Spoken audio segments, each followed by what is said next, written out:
this week's episode with Greg Alford. I would like to come on and say thank you very much to my new monthly supporters, Lucas Powell and Derek Newsom out of Elkins, West Virginia, and then Marion Dwight Carter out of Clayton, North Carolina. Truly, I appreciate your contributions to help support the podcast. If you're looking to still support the podcast, and if you've not done so already, the link will be in the description. So really just scroll down and it'll be the first one there. Click on it. What's up, everyone, and welcome to Just Chris Podcast. Today is episode 24, and I'm joined here today with a special guest. My guest and I, we went to high school together. We had some classes together, and we've known each other for quite a bit of time now. When I left for college, I still followed him on social media and really kept up with him. But today, ladies and gentlemen, I have a very good friend, Greg. Greg, how are you doing today? Love it, dude. I'm excited, bro. You're excited? Yeah, I was really excited to be on here, dude. I'm doing awesome, man. Thank you for having me on here. Dude, I'm glad you came. I was actually talking to a friend the other day, and he's like, yeah, I would love to hear like more stories from guests. And after I saw you this past Friday, I was like, I know who I want to bring on, because I definitely want to hit on kind of like the esports video games part, really dive into that type of content. Yeah. And you were the first person that came to mind. So again, I'm stoked that you're here. And we're doing the podcast. You're actually, I think, my first guest from Clayton that I've had on the podcast. Oh, I'm making history already? You, outside of my sister's boyfriend, you're the first person who stepped foot in the studio. From Clayton. From Clayton. That's sick. That's sick. Could be an honor. Okay, Greg. Well, here we are. It's Friday afternoon. We got the weekend ahead of us. Before we dive into the topics, dude, you want to introduce yourself? Maybe, you know, where you're from, what you're doing right now, maybe a little fun fact. Yeah, of course. Well, I'm Greg Alford. I know a lot of you who watch probably already know me or heard of me. I was born in Haeuk-tong, South Korea, in Seoul, because on a military base. I had no idea, to be honest. My dad was a military man, but I stayed there up until I was 1, so I don't remember anything about it. And I was raised here in Clayton all my life. And because of my dad, actually, that's why my dad's the reason I do all of the things I do today, like skateboarding, computers, digital art, all that stuff was because of him. Did he do a lot of that when he was younger? Yeah, he definitely skating and dealing with computers. He got me skating when I was 4 years old, and he taught me all the stuff I know today. And then when I got a little, and video games too. Can't forget video games. Yeah, he's the reason I got into video games. He got me into Final Fantasy, all that stuff like that. And then with computers too, just when I was a little, I just watch him fix computers all day. Okay. So did you build your computer that you have now? Actually, I bought a pre-built. Okay. But I did replace some parts. I've replaced the RAM and the hard drive and my SSD card. I didn't know computer, like a lot of gaming computers. Yeah, that's what I got on mine. I had to make sure. I wanted at least a terabyte for mine. Yeah, so I made sure of that too, because I don't know if you saw recently, but I thought it was my hard drive, actually. It was my SSD card that was messed up. Oh. So I went and bought a Barracuda 2 terabyte, and I bought a That's 1 nice. terabyte Samsung SSD. Okay, that's awesome. How long have you had the PC for? Going not even a year, actually. Okay. Not even a year, a couple months. Yeah. That's awesome. Yeah, it's probably about the same time I've had mine. But the pre-built, it's not so bad of an idea right now, especially with the chip shortage going on. And GPUs, I looked at one today just on Facebook Marketplace. It was like $2,000. Yeah, dude, it's insane. Yeah, I wanted to build mine from scratch because my brother did that too. Okay. And he has a sick PC. I'm jealous of it. But I was looking at it and I'm like, dude, this is a little too much right now. I might as well just get like an $800 build, which wasn't like my graphics card and my motherboard. Everything is solid. Really? Yeah. That's awesome. Did you just get it online, or did you go through like Best Buy? Actually, I was going to go through Best Buy first, but Best Buy never has anything when I'm looking. And then my mom actually came up to me and said, what about this? And it was this iBuyPower. Okay. Build. Yeah, it's the 2019. So I was like, all right, yeah, I'll get that. I actually looked into one of those. It was on Best Buy's website. And then I had to, so I purchased it, and then I had a problem that came about with my car, and I was like, I got to take the grown-up decision here and fix my car before I do some gaming. And then it all worked out in the end. I got the PC now. But to really dive into today's episode, like I said, we had classes together in high school, and I first met you freshman year when we had gym together. Yeah. Gym together that was a fun class, dude. It was a fun class. And actually, that was the first time. So I knew you a little bit before because I think it was spring semester we had the class. And it wasn't until we really got going into the class where I noticed you're a hell of an athlete. It's like everything we did, like you went above and beyond. And like, that's how that's when I really saw like, damn, this dude's athletic. And it wasn't until the first day of the semester that we were able to go outside for class. Yeah. And you did the flagpole outside of the football stadium. Yeah, I remember that. Yeah. And ever since then, I was like, I need to learn how to do that. Like, that's one of my goals. How long have you known how to do that? Like, did you just teach yourself? Yeah, that, and I actually had like the strength for it a little bit as a kid, like because all my cousins were girls growing up. It was just me and Jace, and they did gymnastics, so we'd go with them a couple times, and we'd do like the tumbling stuff. Okay. And I ended up getting into like the rings and parallettes, the parallel bars, and I was like train on those for a little bit. And I remember I think it was on TV, I was watching MTV, and some dude did it at like Venice Beach. I'm like, we have like a little pole outside, so I went outside and tried it, and I had it, but like I had the strength for it, but I couldn't hold myself long enough. So every day I was just outside practicing. That's crazy. And for those that don't know exactly what the flagpole is, I'm going to, when I go through and I edit the video, I'm going to add some of Greg's posts from his Instagram because he actually, I think you have a photo up doing that. I still have it. Yeah, I think so. Yeah, so I'm going to add that. It's crazy. I can't believe you can. Well, I mean, like, I can believe you can do that, but like, it's talent. And then in addition to that, you're pretty good with the backflips too. Oh yeah, still got those on lock. Are you able to do the double? Can you do a double backflip? I came so close. After that, I don't know why I stopped practicing it, but I was just like sitting there watching YouTube videos of dudes doing it. There's like 13 people who can do it. And so I want to learn that, and I nearly had it. I landed on my knees. I'm like, I'm gonna go inside. I'm hurt right now. I'm sore. I gotta go and rest. And after that, I just haven't gone back to do it. Yeah, I know there was a period of time, maybe it was like last summer or something, where every day you would put up videos of you doing it. And I have two main goals or things I want to accomplish in life. One was to land a backflip, which I've been able to do. And then 2, play the piano. 3 would be to do the flagpole. And I mean, can you play the piano? A little bit. So you got all 3. You have all the things that I want. I really didn't want to say anything, but yeah, I took a little lessons when I was younger. What can you not do, Greg? Basketball. Okay. Okay. I'm not the best at basketball either, but now in high school, you were an athlete. You were on the wrestling team. And last week, we talked about wrestling with Tyler Reed. But we're not going to get too deep into wrestling this week. But you kind of want to talk about that and maybe how the strength conditioning that you took younger as a child, like with gymnastics, how that helped with wrestling? So with that actually helped out a lot because in gymnastics, it's all body weight. You're working out with your weight the whole time. And so with that and wrestling, you got weight classes and stuff. I started wrestling 8th grade when they were they just built Corinth. So they were already getting people in. So I was actually holding my own in my own weight class. And so like as I got older, like I was still doing gymnastics a little bit on the side.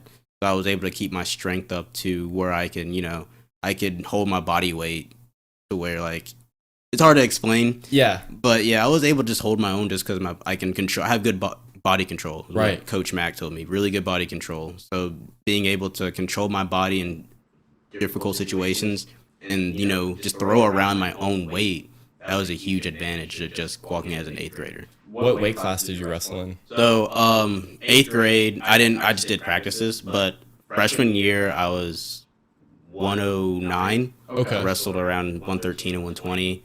Sophomore year, I put on a little bit of weight, so I was around 120. I wrestled at 126 and 32. Then junior year, I was weighing like 142. I was finally able to cut down to 32.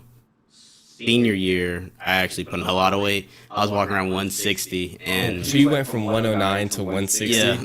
Oh my gosh. So like, my goal was to go 152, But in my club team, I wrestled around with the dudes who cut down to 52. And I was like, okay, different strength. So I went to 45, perfect. But the problem was we had another senior that wanted to wrestle 45, but she should have been 38 or 32. So I was talking to coach. I'm kind of confused. Like, why isn't he just going his weight class?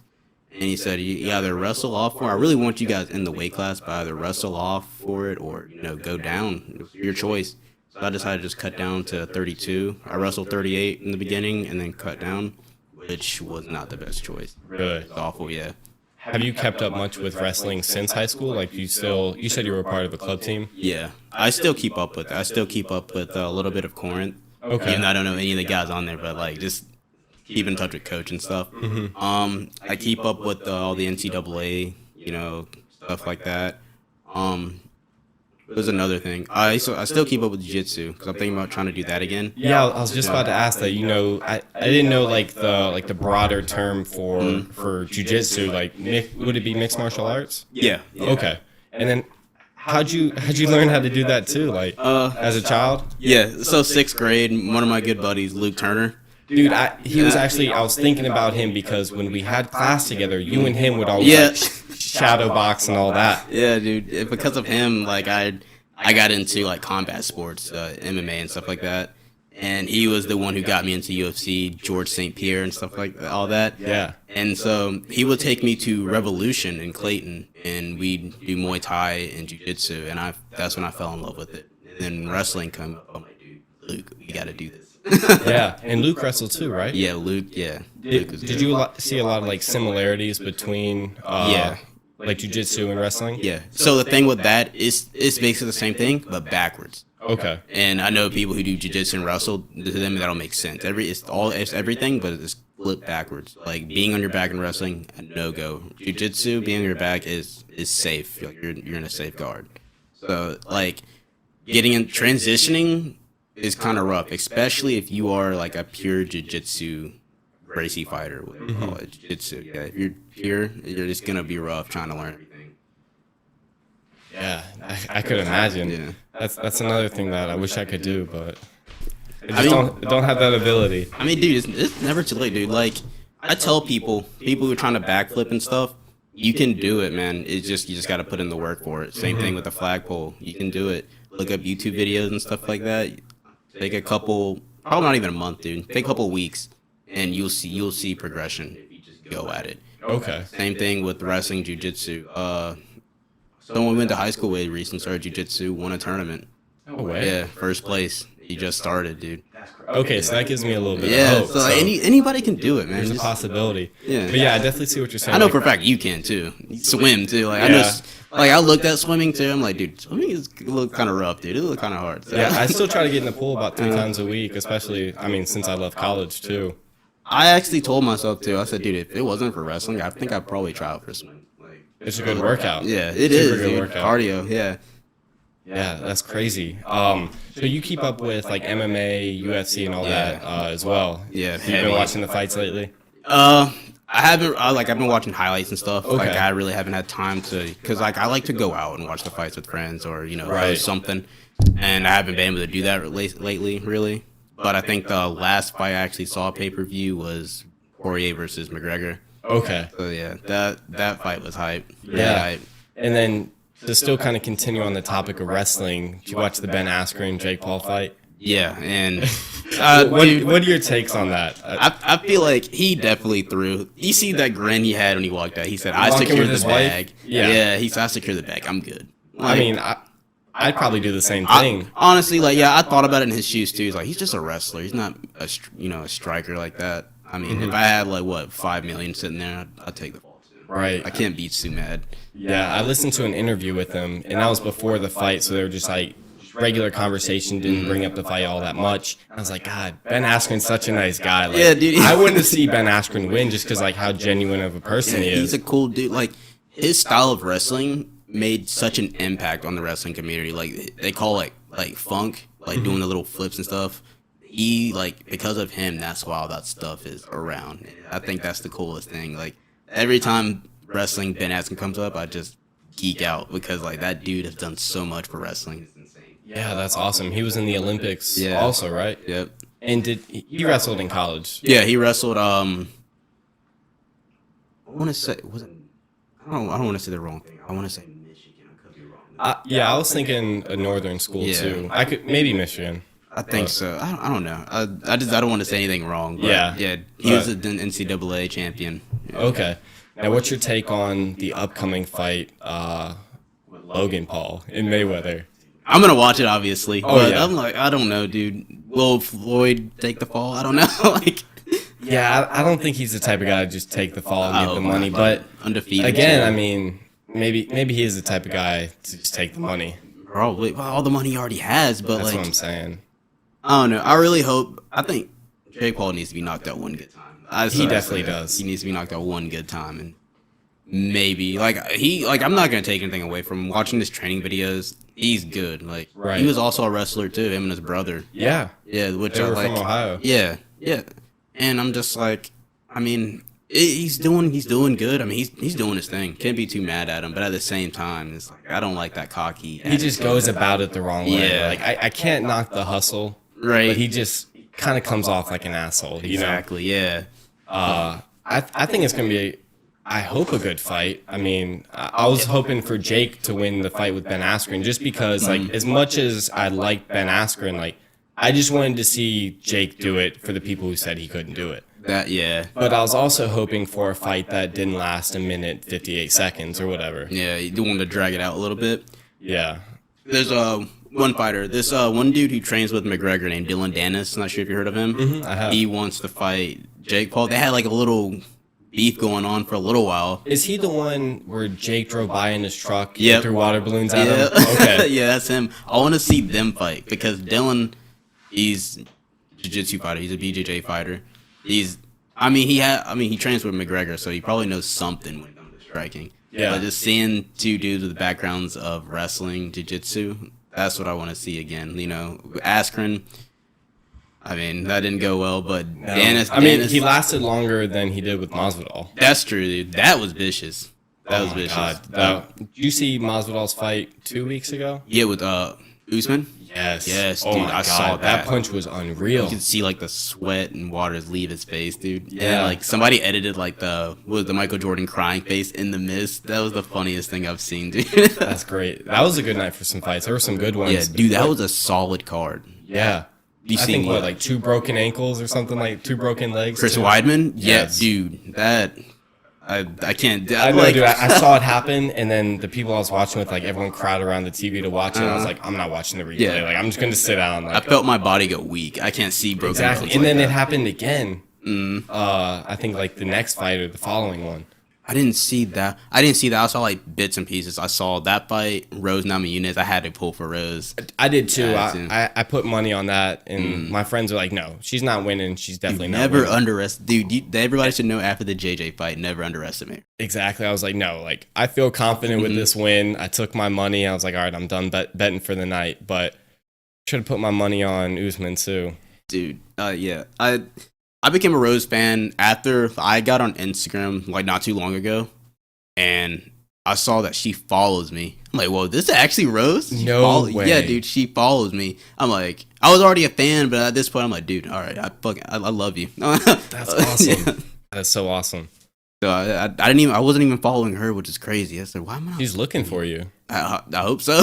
You might as well just send her a DM now. Right? What's the worst Never- that could happen? She doesn't read it. Yeah, it doesn't just ignores it completely. Or Yeah. she responds back, says, "Hey, Greg," smiley face.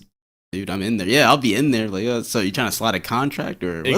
Exactly. Let me train with you. Right? Let me train with you. Now you did mention that your dad, kind of started you with everything from video games, skateboarding, and we can talk a little bit about skateboarding, but Yeah. I definitely want to talk about video games with you. Yeah, that's why we're here.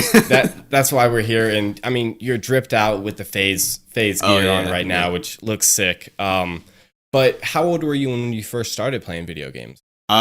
Just like everybody else, I was like a baby. I want to say maybe 2, 3, like calling the controller my dad. So it started off with my dad pretending to have it plugged in, and it just got to the point where it's like, all right, I just might as well play. First game I remember actually playing was Tony Hawk's Pro Skater. The first one? The very first one, yeah. Came out the year I was born, and the PlayStation 1. So I had to wait a couple years before I could play. And finally, that's what planted the seed right there was Tony Hawk. After that, he taught me how to skateboard. I got my own little skateboard, and it was like, I remember it was a Spider-Man skateboard, and I would like ride up and down the driveway with him. And as I got at 4, that's when I was able to stand up on it and stuff like that, cruise with him, and we ride up and down the street. And by the age of 6, I was already doing heel flips, aerial heels, and stuff. Oh my god! Yeah, by the age of 6. Age of 6 years old. And I remember his friends skate too, and we were all skating, and he said the fact that your son can do that at age 6 does a lot. Like he can go somewhere with skateboarding. I mean, your tricks today, like the stuff you put up online, I'm like, yeah, like, and the funny thing is, all those tricks, like, because I quit for a little while because of wrestling, I had to relearn all that stuff. Like, yeah, and I just fully got tray flip, which is a crazy thing, because I was able to get the rotation as a kid, but that's when I started like kind of shifting away from skateboarding, and I tell myself I wish I would have kept up doing it. Who knows where I'd be at right now if I kept. Yeah, that'd be crazy. You could be competing in the Olympics this right summer. Right, like, you see that they're now bringing skateboarding to the Olympics. It's about time. Like I love I heard talking about that on another podcast, dude. I think it's awesome. Like I'm so happy that skateboarding is. I'm so like it come from a long way, dude. It has. Like back in the 90s, if you skate, you were looked at as weird. You know, you were a delinquent, stuff like that. So the fact that it came from that to where it is today, awesome. What was your favorite Tony Hawk game growing up? Tony Hawk's Underground 2. I used to play that on online. the PS2? Yes, dude. Oh my gosh. I remember summer of, I think it was like second or third grade, and I would play online, and you had like a little text chat, you can just talk trash to everybody, and I would do that. And I remember like I would play like all the little, like you could free skate, play like the little games, Trick Attack and stuff, and I would cream everybody, and I'm like a little 8-year-old or like 7-year-old just creaming people. Oh, that's awesome. Was that the first Tony Hawk game that you could get off the skateboard and run around? That was Underground, the first Underground. Oh, the first Underground? Yeah. That game was sick too. That was sick. I remember the first Christmas I got that game. That's awesome. I had Tony Hawk's Pro Skater 4. Oh, and that's what got me into skateboarding. That game was sick. Jace loves some Pro Skater 4. That was his game right there. Like, to be honest, I'll go through on YouTube, like if I'm just chilling, and I'll watch gameplay from some of the old maps. I still do that too. Like I still do that to this day. I'll look up all of them, or I'll look up the evolution of the video games. Yep. Like it's so sick seeing how far it's come. Yeah. So what games do you keep up with now? Mainly the games I play now. I keep up with Valorant, CS:GO, Call of Duty, even Overwatch. Like I just got into Overwatch heavy on PC. That game is fun. Do you play all your games on PC, or do you have PlayStation 4 too, right? I'm on the 5 now. My 4 sounded like it was gonna die, dude. Like there was a point where I had to turn my output from my microphone. I had to put it very low because you can hear like it sounds like an engine in the background. Like that thing was ready to die. Had it for the full 7 years. That's crazy. How do you like the PS5? I love it, dude. Like I remember I just got it. I hooked it up and stuff, and at the same time, I just got a new TV as well. So like I got, instead of using my remote, I just do it from my phone. Press the power button on my phone, and as soon as my TV come up, my PlayStation would turn on. Oh, no way! Whoa, okay. I had to turn it off, and I turned my TV off. And I was, let me try this. I turned the PlayStation on. TV comes on with it too. No way! Like, yeah, the PlayStation 5 is sick, man, and like the controller. The adaptive triggers on Call of Duty, like a workout using. Really? Yeah. But the cool thing is, like, you can get on the PlayStation 4 version, which doesn't have it, or you can stay on the 5. But the adaptive triggers, that stuff works, and the vibrations, everything is next level stuff, dude. I had the PS2, and then that broke, and I went a super long time without any video games. Yeah. And then it wasn't until college where I started getting back into the PS2 because my fraternity had one. And we got GTA San Andreas, we got Tony Hawk's Pro Skater, I think 2 or 3, and then Vice City. And we played a ton of that in school. Yeah, I wish I still had a PS2. Like they're tough to find. Yeah, dude. And if you find one, I saw one on eBay for like $1,000. I'm not paying. Yeah, no, thank you. I want to relive my childhood, but not that bad. Yeah, for real. But for real. Yeah. Well, speaking of childhood, another thing my dad got me in with gaming was Final Fantasy. I know I probably sound like the biggest clerk because I love this game, this franchise. But like I remember I was watching him play, like we play every game together. We play Tony Hawk, Tekken, just stuff like that together. And I woke up from a nap and went downstairs and he's playing this game, this fighting game. It's like a turn-based game. And he was doing these like magic attacks and stuff like that, fighting dragons. And this. And turns out it's this Final Fantasy 7. And I remember I wanted to play so bad, but he wouldn't let me. It's a difficult game. And so what he did was, have you heard of Kingdom Hearts? Oh yeah. I played Kingdom Hearts growing up. He started me on that. That was a tough game. It was, dude. And I'm surprised he got me on that because he said, I'm going to first start you out on this. He put me on Kingdom Hearts. Mm-hmm. Loved it. And then I remember one Christmas, this is when Final Fantasy X came out. I remember I opened up, that's when I first got my PlayStation 2 as well. I had Harry Potter and the Chamber of Secrets, Tekken Tag Tournament. Those two games were for me and my brother. And then for me, I opened up Kingdom Hearts 2. I was like, dude, awesome. He didn't be another one. Final Fantasy X. I was dude, yes, I finally grew up. That's Final awesome. Fantasy X was my childhood, dude. Love that game so much. That's so cool. Yeah, I want another PlayStation 2. I mean, I have the games for it. Like, I have the controllers. I just don't have the console. Yeah, still have mine, too, just sitting in a bag, like, upstairs somewhere.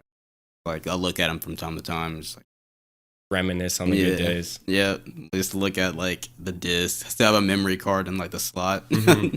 Dude, the worst was starting up the PS2 and then, like, the moment of silence to make sure the game ran. Yep. Oh my God. So many times, like, me and my sister would be, like, on our toes waiting for it. But we played this one SpongeBob game. Oh, Battle of Bikini Bottom? No, it was, was it something with the Flying Dutchman? Oh, I know exactly what you're talking about. Yeah. That was, like, the first game that I ever played. And the PS2, actually, we had it on top of the TV. Mm-hmm. And it actually got pulled down off the TV. And the PS2 broke. But fortunately, my dad got us a new one. Like, he returned that one. We got a new one.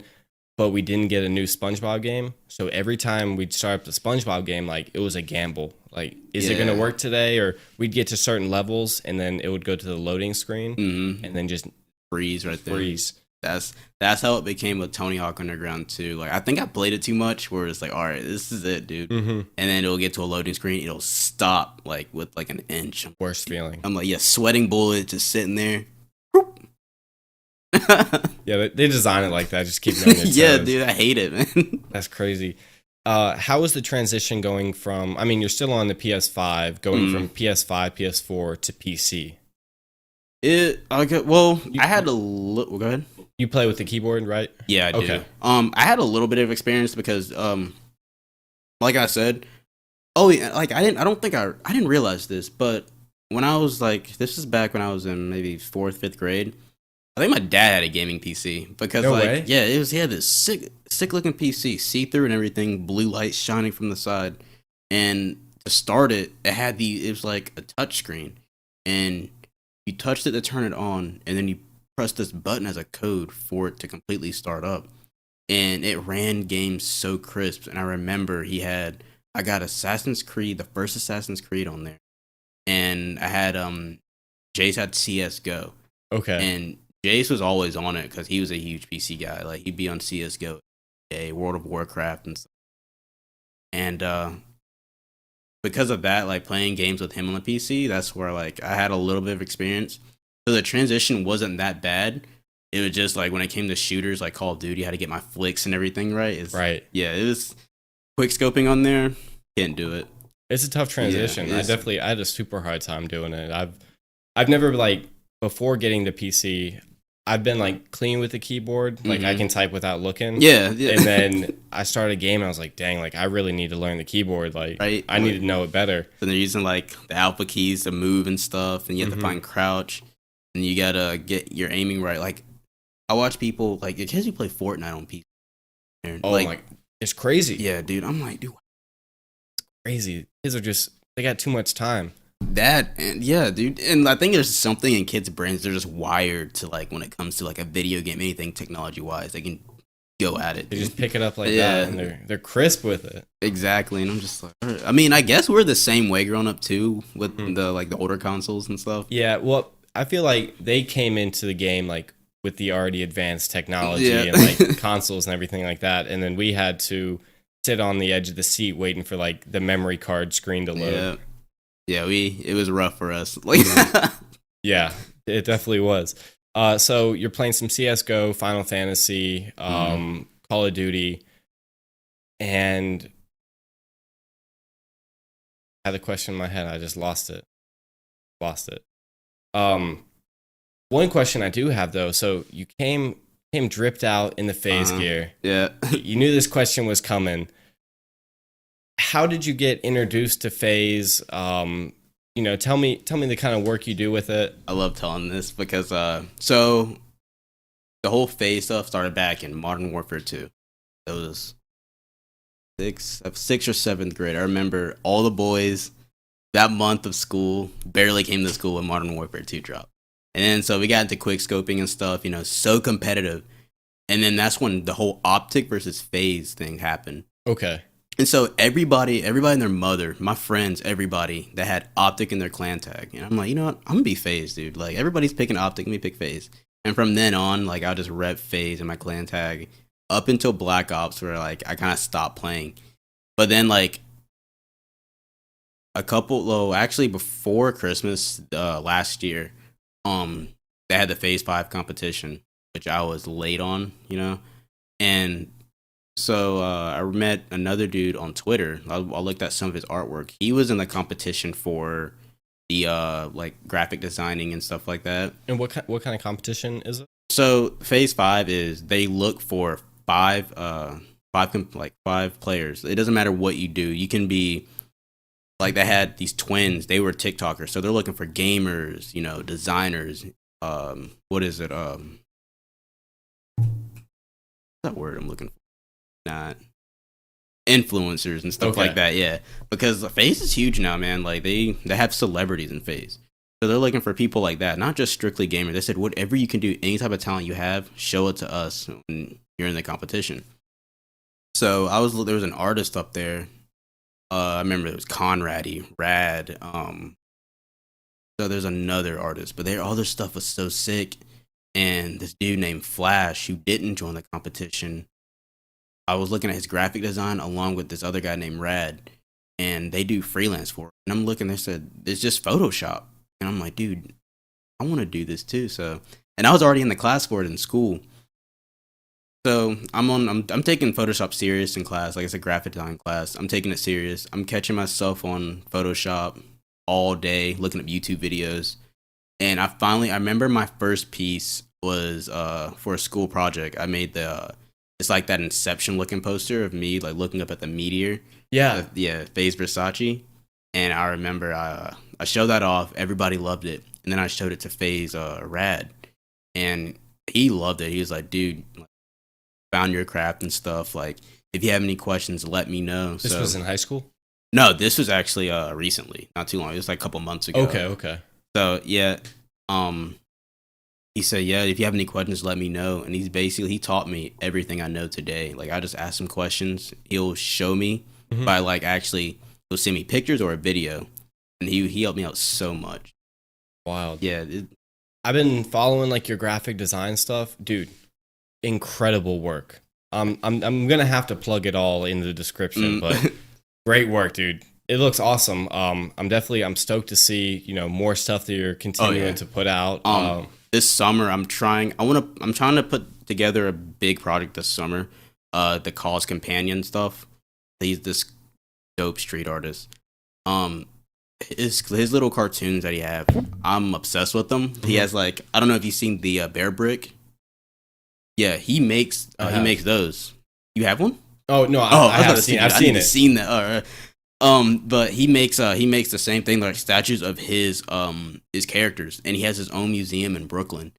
And there's these huge like statues, just like Mickey Mouse, but it's like a skull head and stuff. It's the coolest thing. So like, I have one work I made where I have his characters with me and stuff, but like I'm just putting together a huge project with that.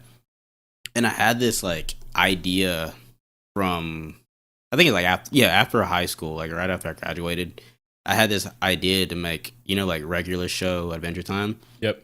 I want to make my own little cartoon like that, kind of inspired off that.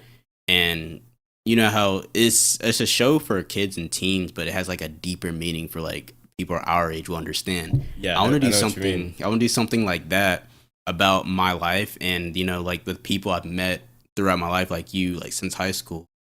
So I wanted to start after high school, getting into college. And my time at the YMCA, I have so many good memories and friends from there up until where I want to be at in life by the time I'm 30 in the cartoon right there. That'd be awesome. And I was thinking about having the cause companion being there as like my inner voice. You have that inner voice in your head throughout your life. Have that. And like you've seen Wilfred? Yes. Had that dog. I want to have a companion like that with me. And the tall little pink companion, I wanted to have him with me like that and just have a cartoon about that. I think that'd be sick. That'd be awesome. Actually, being here gave me an idea, having the cartoon start off at your podcast, like not revealing our faces. Just, right. And I'm going through my life through the cartoon. I'm honored, bro. That would be sick, wouldn't it? That would be pretty sick. I'm going to have to stay tuned with that. That would be awesome. That's why I want to get in touch with Brian Donnelly so bad. I want to get in touch with him and shoot him that and see if I can do some of that in the future. That would be sweet. Like it's gonna be awesome, dude. Yeah, well, dude, it sounds like you got a ton of stuff in store for you. I'm gonna plug all of your information, your links to your website, stuff like that. What do you plan on doing with like the designs you've already made? I'm gonna keep them. Actually, the designs I made are actually concept ads, like for Lyrical Lemonade and GFuel. I've actually got some responses from them. They love it. Like really? Lyrical Lemonade likes all of them. Yeah. So I just put out concepts. I keep them there in my portfolio. So maybe in the future they're like, "Yo, can I use this?" Like, hey, you got it, man. Oh yeah, you should dabble in some NFTs with it. NFTs would be wild. It would, dude. Like, God, there's so much I want to do, dude. Like, it's overwhelming at times, I know exactly what you mean. It's so overwhelming. So like, I'm just taking it step by step. I have friends of ours hit me up to do pictures for them. So like what I've actually started doing, like I'll go through one of our friends' Instagram, pick a picture, I'll do something cool with it, and I'll be like, I'll mess them with Snapchat, you've been chosen, and send them the picture, and they love it. Just they blessing the trap like that. They love it, dude. Oh, that's awesome. I was gonna do yours next too. I was like, I'll do one for Chris here soon. Hey, if you want to make the cover photo thing for the YouTube video, dude, that'd be sick. I'll do it. Hey, it's up to you. Like I'm still working with the like I'm so used to doing like accessories, GFuel and stuff. Like I'm trying to do more with people. I had one guy hit me up. I'm like, dude, if you send me something, make sure it's like a digital camera instead of a camera phone. Do digital. I can work around a camera phone. It's just like I have to pick out the little pixels and stuff. Yeah. Which, yeah. Sometimes it doesn't turn the way I like it. Like I want it to be perfect. OCD kick. I know exactly how you mean. That's how I feel with the podcast sometimes, to be honest. Like, I'll go through editing. I'm like, I don't like any of that. Yeah. Scrap it, restart. And then you're sitting there. It's like, why did I delete that? That could have worked. Exactly. But it's so much more challenging, like, for example, like, to hear yourself through the headphones and, like, hear your voice all the time and then try to, like, I don't know how to find the words for it, but to justify that, like, it sounds good. Yeah, no, I understand what you mean. Compared to, like, what you think it sounds like, or, like, what you think, like, photos look like, the stuff that you do. Yeah. It's tough, but... I try to keep that in mind. It's like, because I've been staring at it the whole time, too. And plus, I had the image in my head of how I want it to look. But to everybody else, it's going to be, like, the coolest thing they've ever seen. So I try to keep that mindset. But sometimes it's just, like, it doesn't work out. Yeah, I notice, like, when I start nitpicking stuff, I'm like, all right, I've done too much. Like, I need to take a step back. Exactly, yeah. Step away, watch some, like, I watch Jersey Shore when I'm doing so I'm like, all right, let me see what Ronnie and Sam's doing right now. Such a classic show. Yeah, dude. Such a classic show. That's awesome. Well, Greg, the camera battery is running low, and I don't want us to get cut out. Unfortunately, I wish we could talk longer. Yeah, dude, I'm having fun doing this. It's a good time. Maybe we can just like continue the audio version and then cut the video version here. I'll be down for that. Yeah, you want to do that? Yeah, let's do that. Okay, so if you're watching the video version, check us out on Spotify, Apple Podcasts, Google Podcasts, Breaker, maybe Amazon. I'll have to double check Amazon, one of those. Amazon, yeah. But if you want the full version of this, just head over there, subscribe, like, review the podcast, and thanks for watching.